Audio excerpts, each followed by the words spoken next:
Assalamualaikum warahmatullahi wabarakatuh. Selamat pagi anak-anak. Pertemuan kita kali ini kita masih belajar tentang bentuk akar. Nah, pada pertemuan yang lalu kita belajar menyederhanakan bentuk akar, maka pertemuan kali ini kita masih menyederhanakan bentuk akar. Menyederhanakan ini sama saja merasionalkan ya. Nah, pertemuan kali ini kita akan merasionalkan bentuk akar yang berupa pecahan sehingga dia memiliki penyebut. Ingat, pecahan itu kita tuliskan sebagai pembilang per penyebut. Jadi nanti kita akan jumpai bentuk akar yang berupa pecahan. Lebih spesifik lagi nanti pecahannya nanti pada bagian penyebutnya berupa bentuk akar. Nah, sebelum kita merasionalkan penyebut bentuk akar, kita lihat terlebih dahulu, kenapa sih kok pecahan atau bentuk akar ini harus kita ubah dalam bentuk yang paling rasional atau sederhana. Bentuk akar ini kita ubah dalam bentuk yang paling rasional atau sederhana, ini akan untuk memudahkan kita menggunakannya dalam operasi aljabar. Nanti kita akan belajar lebih lanjut tentang operasi aljabar pada bentuk akar. Nah, ada syarat untuk merasionalkan bentuk akar. Syarat yang pertama, ini sudah kita pelajari kemarin, bahwa bentuk akar itu merupakan bentuk yang paling sederhana atau bentuk sederhana jika pada akarnya dia tidak memiliki faktor yang pangkatnya lebih dari 1 di sini. Ini akar X, dia sudah sederhana. Kita lihat X-nya di sini sudah pangkat 1. Sedangkan kalau kita punya akar X pangkat 5 ataupun X pangkat 3, ini bukan bentuk sederhana. Kenapa? Karena X-nya ini bukan pangkat 1, ini ada X pangkat 5. Demikian juga untuk X pangkat 3. Nah, bagaimana untuk mengubah dia menjadi pangkat 1? Caranya seperti yang sudah kita pelajari kemarin. Kita ubah dia menjadi perkalian bilangan kuadrat, yang salah satunya merupakan bilangan kuadrat yang bisa kita tarik akarnya. Nah, ini sudah kita pelajari pada pertemuan yang lalu. Nah, pada pertemuan kali ini kita akan mengubah yang ini. Syarat rasional bentuk akar yang berikutnya adalah dia tidak memiliki bentuk akar pada penyebut. Nah, ini akar X per X. Dia sudah sederhana karena pada penyebut yang di bawah ini bukan berbentuk akar. Tetapi kalau kita punyanya seperti ini, 1 per akar X, ini belum rasional. Kenapa? Karena pada bagian bawah ada akarnya, pada penyebutnya ada akar. Nah, inilah yang akan kita pelajari, bagaimana mengubah 1 per akar X ini menjadi bentuk yang rasional. Nah, nanti kita juga sekalian akan pelajari jika pada bentuk akar tersebut dia mengandung pecahan. Artinya apa? Kalau kita punya akar 10 per 2 ini tidak mengandung pecahan, karena yang di bawah akar ini bilangannya 10. 2 tidak di bawah akar, berarti dia bukan bentuk akar yang mengandung pecahan. Perhatikan dengan yang ini, akar 5 per 2. Di bawah akar adalah 5 per 2 atau pecahan. Berarti dia belum rasional, harus kita rasionalkan. Oke, sekarang kita akan belajar ke bagaimana merasionalkan penyebut bentuk akar.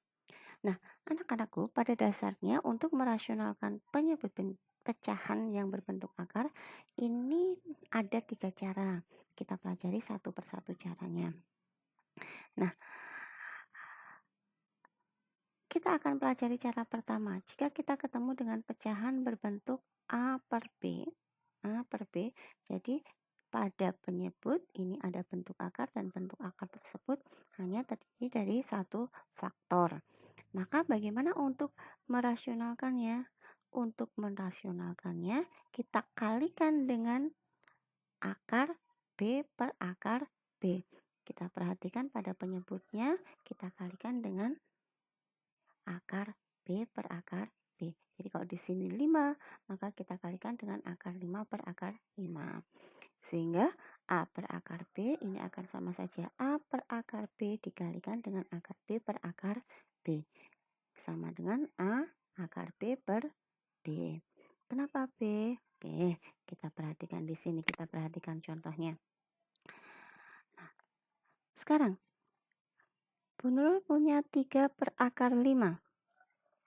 Kita akan mengubah bentuk pecahan dengan bentuk akar di bawah ini menjadi bentuk yang rasional. Berdasarkan syarat yang kedua tadi, ini belum rasional karena masih ada bentuk akar di bagian penyebut. Nah, bagaimana caranya?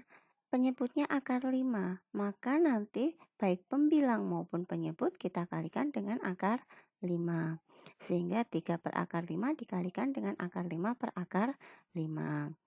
Pembilang kali pembilang, 3 akar 5, penyebut kali penyebut, akar 5 kali akar 5.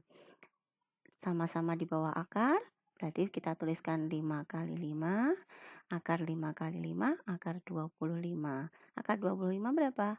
5. Nah, ini nanti akan berlaku untuk semua bilangan ya. Jadi kalau di sini nanti ketemu dengan perkalian akar yang sama, contohnya di sini akar 5 kali akar 5, maka ketemunya adalah 5. Kok bisa 5? Karena dia merupakan, nah di sini bisa kita perhatikan akar 5 kali akar 5 nanti adalah akar 25 dan itu 5. Nah, sehingga sama nanti kalau di sini akar 6 kali akar 6, maka hasilnya adalah 6. Oke, kita lanjut ke yang nomor 2. Kalau kita punya begini, 5 per 2 akar 3. Nah, di sini kelihatan bahwa untuk pada penyebut dia tidak hanya bentuk akar saja, di situ ada bilangan yang lain. Nah, kalau seperti itu, tetap yang kita perhatikan hanya bentuk akarnya. Maka 5 per 2 akar 3 kita kalikan dengan akar 3 per akar 3 juga. Sehingga muncul 5 akar 3 per 2 kali 3. Dari mana 3? Akar 3 kali akar 3. Nah, akar 3 kali akar 3 hasilnya 3. Sehingga hasilnya adalah 5 akar 3 per 6. Gitu nggih? Cukup mudah.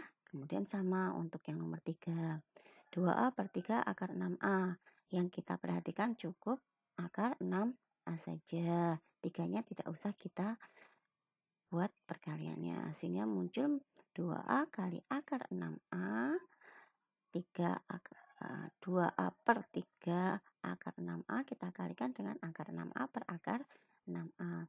Yang atas 2A akar 6A, yang bawah 3 akarnya sama berarti 3 kali 6A. Kita sederhanakan, 2 dengan 6 bisa, 2A dengan A bisa, berarti ini menjadi tinggal akar 6A, yang di sini 2 dengan 6, 3, 3 kali 3, 9. Cukup mudah ya, cukup bisa dipahami. Jadi intinya kita lihat penyebut yang bentuk akar. Kita kalikan dengan bentuk akar yang berada di penyebut. Nah, sekarang kalau pecahannya dia kalau bentuk akarnya itu mengandung pecahan seperti ini. Kita punya akar 8 per 15. Nah, berdasarkan sifat bentuk akar 8 per 15 itu artinya apa? Akar 8 per 15 itu artinya akar 8 dibagi dengan akar 15. Nah, di sini muncul bentuk akar pada bagian penyebut. Kalau muncul bentuk akar pada bagian penyebut, maka untuk merasionalkan tinggal kita kalikan dengan akar 15 per akar 15. Karena penyebutnya di sini akar 15. Nah, pembilang kali pembilang, penyebut kali penyebut. Akar 8 kali 15, akar 15 kali akar 15. Nah, berarti akar 8 kali akar 15, akar 90, akar 15 kali akar 15, 15. Nah, akar 8 kali 5, akar 90, ini kita bisa rubah menjadi akar 9 kali 10. Nah, kenapa kita rubah ke akar 9 kali 10? Karena kita akan sederhanakan juga. Sehingga muncul di sini akar 9 kali akar 10. Akar 9 bisa kita tarik akarnya 3, akar 10 tidak bisa, bukan bilangan kuadrat. Sehingga muncul 3 akar 10 per 15. Penulisannya bisa kita tulis 3 per 15, ini 1 per 5 akar 10. Jadi inilah bentuk rasional dari akar 8/15. Nah, demikian juga kalau bentuk akar tersebut mengandung pecahan yang di bawahnya tidak hanya satu faktor. Misalkan seperti ini, akar 5/3A. Oh, berarti sama seperti tadi, akar 5/3A artinya akar 5 per akar 3A. Bagaimana merasionalkannya? Tinggal kita kalikan dengan akar 3A per akar 3A. Jadi sama, ini kalau ini akar 3A, maka di sini akar 3A, yang di bawah juga akar 3A. Tinggal kita kalikan akar 5 kali akar 3A, berarti akar 15A, 3A. Akar 3A kali akar 3A, 3A. Boleh tidak ini disederhanakan 15 dengan 3? Tidak bisa karena yang satu di dalam akar, yang satu di luar akar. Oke, saya rasa cukup mudah anak-anak. Berikutnya untuk penugasan kali ini kalian bisa kerjakan latihan berikut ini, kemudian upload hasilnya pada penugasan K13 pada kolom yang sudah disediakan.